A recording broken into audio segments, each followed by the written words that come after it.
So good morning, everybody. Unfortunately, my guest today, Amber, who's in Queensland, has come down with a sickness bug. So unfortunately, she can't make it today. So we're going to reschedule. So get well soon, Amber. I hope you're feeling better later on. So I thought today would be my turn to share my story. As I keep getting so many guests on talking about their experiences, I thought people new to Out of the Bubble should know a little bit more about me. So hopefully I am stepping out of my bubble today, because hopefully I'm going to try and share a bit of a presentation with you as well. So fingers crossed it works, because I'm not very technically minded. So let's see if we can get this going. So we're going to talk today about my career and how I got into modelling.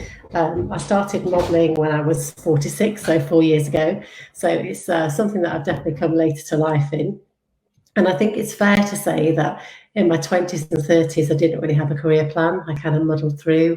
I left school after doing my A-levels at 18 and went to work at Betty's, actually, in Yorkshire, which is a cafe tea room. So I learned about restaurant management and I really enjoyed it. It was a really good experience, and it was a really good working experience and getting some really great life skills.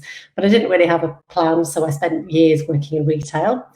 I then had 3 children who are now, gosh, they're 20, 22, 20, and just coming up to 18. So my last one's just about to flee the nest to university. So, gosh, that's gone quickly.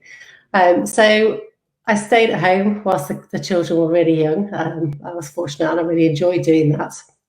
But I think, like lots of many women that could probably relate to this, you do get to a point where I got to a point where I felt like I needed something more and something more challenging for myself. So I actually started working as an early years nursery teacher, which I love doing because I love children, and I wanted to be able to do something that fit into school holidays and with the kids. So that was perfect. Unfortunately, when I was 39, just coming up to 40, I actually ended up getting divorced after being with my first husband since I was 16. So 24 years is a long time to be with somebody, and then to be found kind of at 40, single, with 3 young children was really quite, well, it obviously wasn't what I planned, but you have to reinvent yourself and re-find yourself. And that's certainly what I did after turning 40. I've definitely been on a journey of growth and trying new things and seeing where I could find my passion. But I certainly didn't expect it would be in the modelling industry. If you'd have asked me if I would model when I was in my 20s and 30s, I would have run a mile, because my body confidence and my own self-esteem was really low. So I have completely turned into somebody that I always wanted to be, but didn't have that courage when I was younger. So how did I get into modelling? So I actually didn't really plan to model. I had been asked by a friend to join a fashion show for Macmillan, which is a local fashion agency. I'll use that way to see if that works. And I didn't really know what to expect, but I did this fashion show. I was really nervous, probably far too many gin and tonics to what you should have, but it was really good fun. And we went on this fashion show and really kind of, I just found myself, I loved it. I've done it for 10 years now. My confidence massively grew. It was a really good place to meet new friends. I'm just going to see if I can change on to the next slide.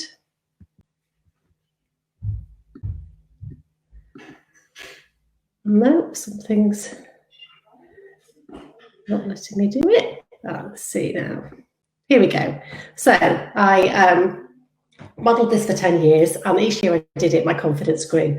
And there is something really special about walking out in really lovely clothes when you've had your hair and makeup done. And I really wish all women could experience it, because it's something really empowering when yes, you are nervous before you walk out, but when you come off stage, when you've held your head up high and you've walked down there, there's something really empowering about it. So I really wish all women will be able to have this experience.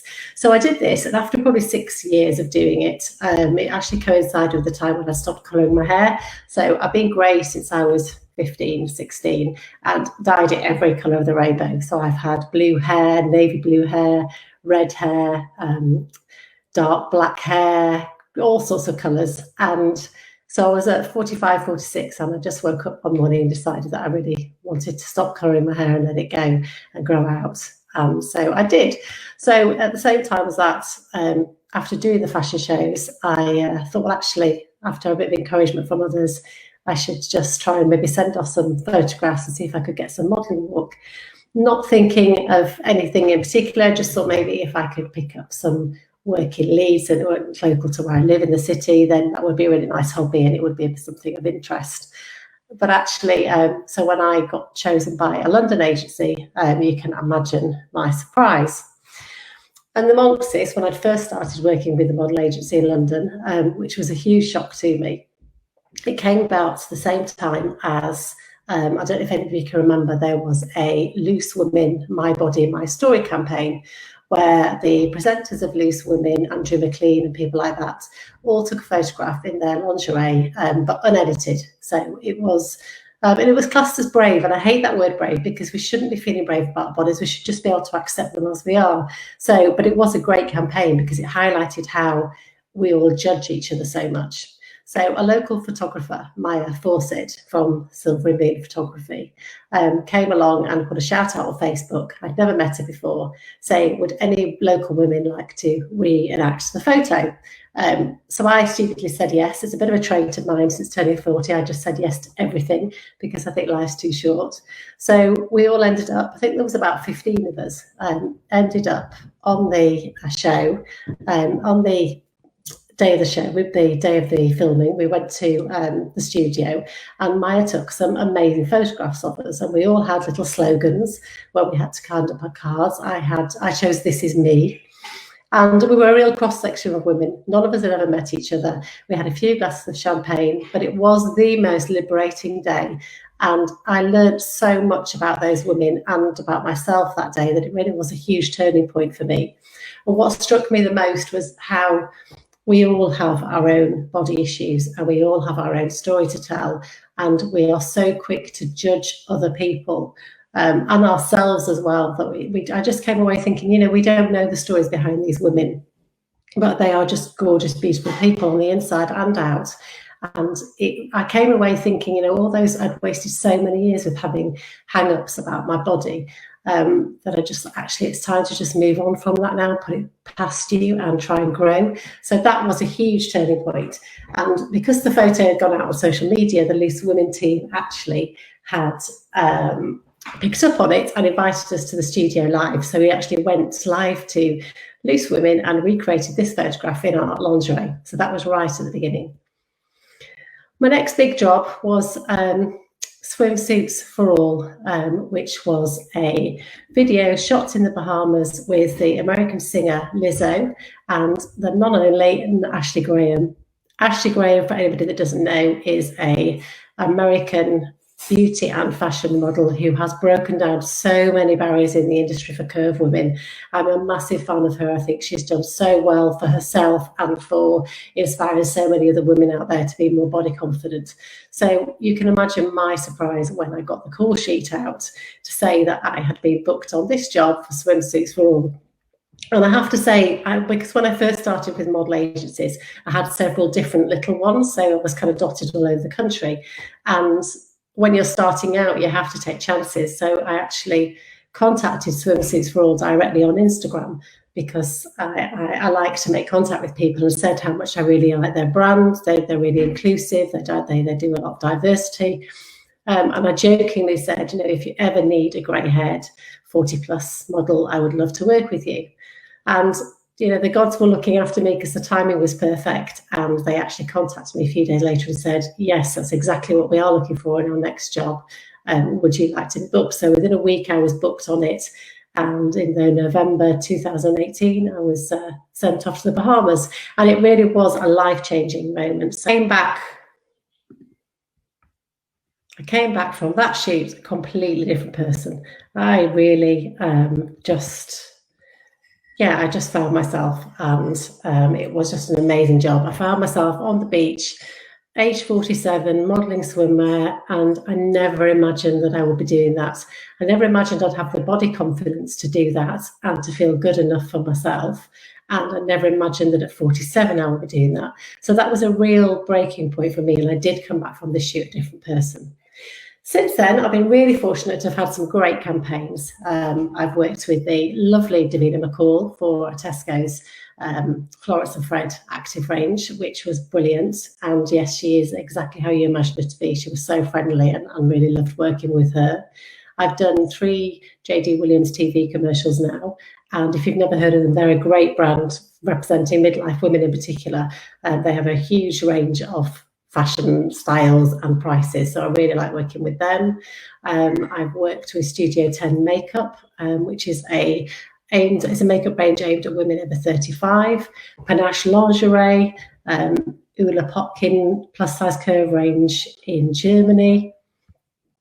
I've also worked in lots of catwalk shows, Real Housewives of Cheshire, London Plus Size Fashion Week. I really love doing runway shows because I think you don't see enough older women on the runway, and I think it's something that really needs to change. I went to London Fashion Week this year for the very first time. I've been wanting to go for years, and whilst it was amazing, and the designers are obviously hugely talented and the clothes are stunningly beautiful, but I was so disappointed that the range of models were still that kind of stick thin size 6, 8, oldest model maybe 17, 18 years old. So I really do think that's one area that needs to change a lot. So it's something that I'm really passionate about, hopefully being able to represent more. I've also been fortunate to work with some amazing photographers, and I've also had some front covers on magazines. So I was front cover of Feroce magazine in Toronto, and Goldie magazine, which Rebecca Reeve-Smith has become a huge friend, and I love everything that she stands for, and it's a brilliant magazine. And Amber magazine, there's a lot of diversity out there. I'm also a ambassador for the Be Real campaign.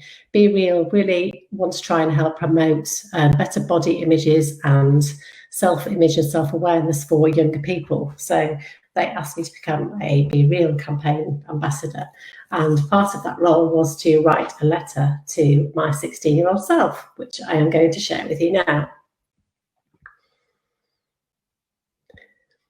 Dear Rachel, firstly, always remember when you go through your life that you are unique and you are worthy of everything that you work for. Remember how you felt when you were thin and wore the black skinny dress. You were full of self-confidence. Hold on to those feelings and keep them close when your body changes and your dress size gets bigger. You are still the same person. Do not let yourself or anyone else dim that light. When someone pays you a compliment, accept it gracefully and say thank you. Don't turn it into an opportunity to make fun of yourself and highlight your flaws. If you keep doing that, it will become a bad habit that takes you years and years to break. Be kind to yourself. Whilst we're on this subject, remember how nice it feels to be complimented and do the same to others.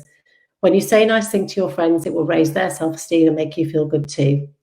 It doesn't have to be about their appearance either. How about something that they've succeeded in?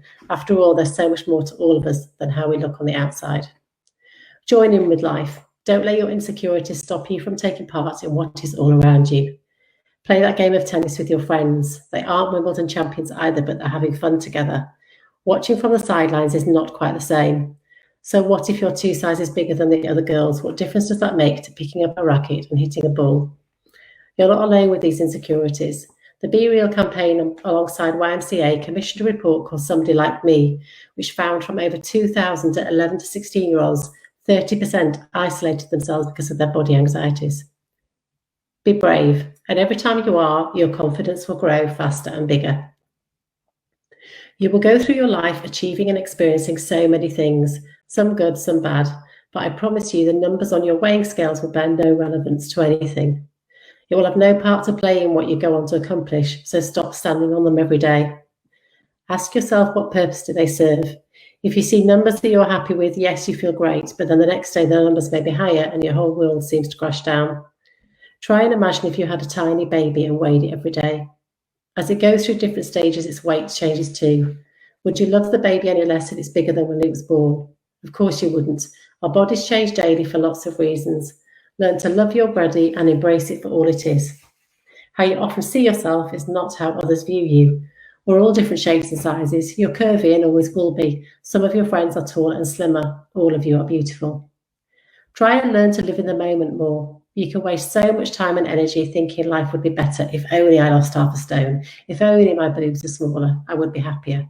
If only, if only. Every day you are living your life, so don't let it slip by wasting precious time putting life on hold till the if only day that will never materialise. By allowing your brain to play the if only game, you are setting yourself up for failure. Instead, find the things that you love and are passionate about and do them as often as you can.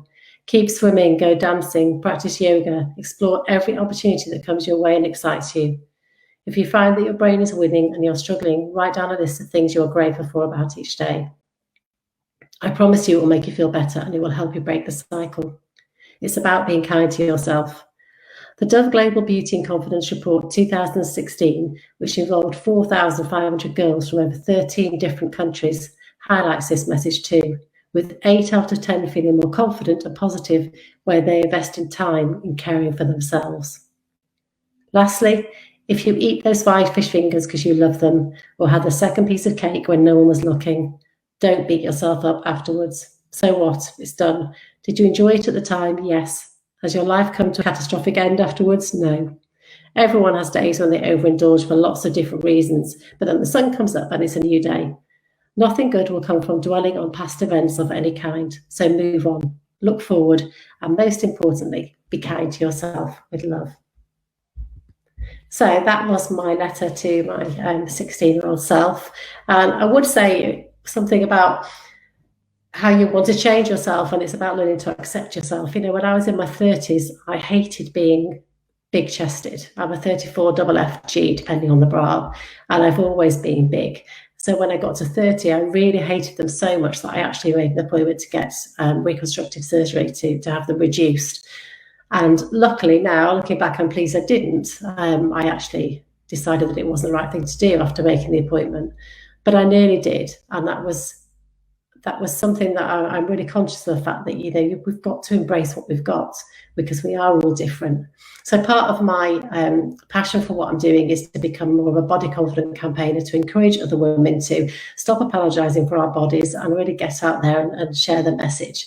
So I do take any opportunity to get out there and campaign. So I love being involved in the Real Catwalk in London that the American model Christiana works on every year, where she has a pop-up catwalk and in Trafalgar Square, and people are invited to come along from all across the country and strut their stuff in swimwear and lingerie, and it's an amazing event. So whenever I can, I am seen doing as much campaigning as possible. It's interesting working with JD Williams.